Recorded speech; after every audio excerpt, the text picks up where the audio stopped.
Welcome back. Now that I have my Raspberry Pi working exactly how I want it to work with all the Alio RT stuff, I think the next sensible and logical thing to do would be to back up this just so that when I mess something up, when I break something, I don't have to go back and reinstall every single thing from scratch. So what I'm going to do in this video is show you guys two methods on how you can back up your SD card to either another SD card or to another PC. So let's go. The first method is going to be using a program called Win32 Disk Imager, completely free. Simply go to Google and type in Win32 Disk Imager. The most recent update is from 2017, but I promise you it still works fine. It still works okay. You can download it from the SourceForge website. So click on the first link that says Win32 Disk Imager download. It's going to take you to the SourceForge website. You feel free to download this and scan it or double check, or you can use the other method if you're not entirely sure about this. You're going to want to click on download. For people on Windows 11, Windows 10 using Chrome, when I clicked on it the first time, this is what came up. So you're going to have to click on it again in your Chrome download section and choose download on verified file. That's going to download the Windows executable for you to install. Simply double click on it, open it, accept everything, and install it like you would any other program. Once it's fully installed and you open it, this is what you'll see. It's a bit of a weird program. It doesn't work exactly how you assume it would work. At the moment, you can't click on the read button. What you have to do first, I'm going to plug in my SD card into my laptop, so you can use an adapter, or if you have an SD card port on your laptop, that works perfectly fine as well. I'm going to plug in the card to my laptop now.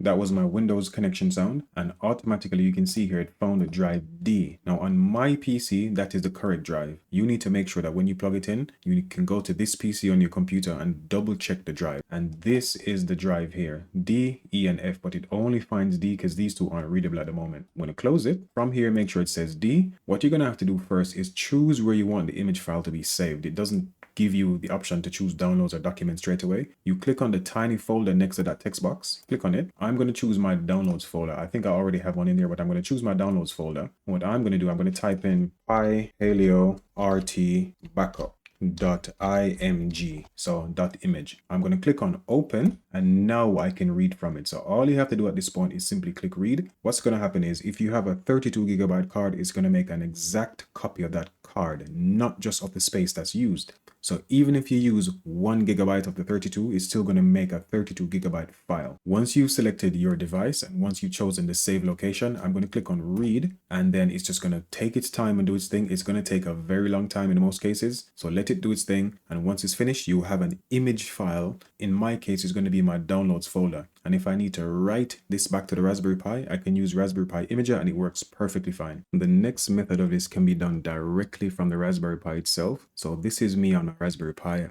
I'm using my Windows PC and I'm using Raspberry Pi Connect to link to my Raspberry Pi. So that's what you're seeing at the moment. The way this works is you go to the start menu here, or the app menu. You click on it, you go down to where it says accessories. I was doing quite a bit of reading and didn't realize this was already on the Raspberry Pi. Then you click on where it says SD Card Copier. So what I have in my Raspberry Pi now is the normal SD card plugged into the Raspberry Pi, so the one I'm booting from. What this is going to allow me to do is to obviously copy that onto another SD card. From the drop-down menu where it says copy from device, that's going to be the SD card that you're booting from at the moment. So the SD card is plugged directly into the Raspberry Pi. So I'm going to click on that. From the drop-down list, the one you need to choose is the one that says SDA.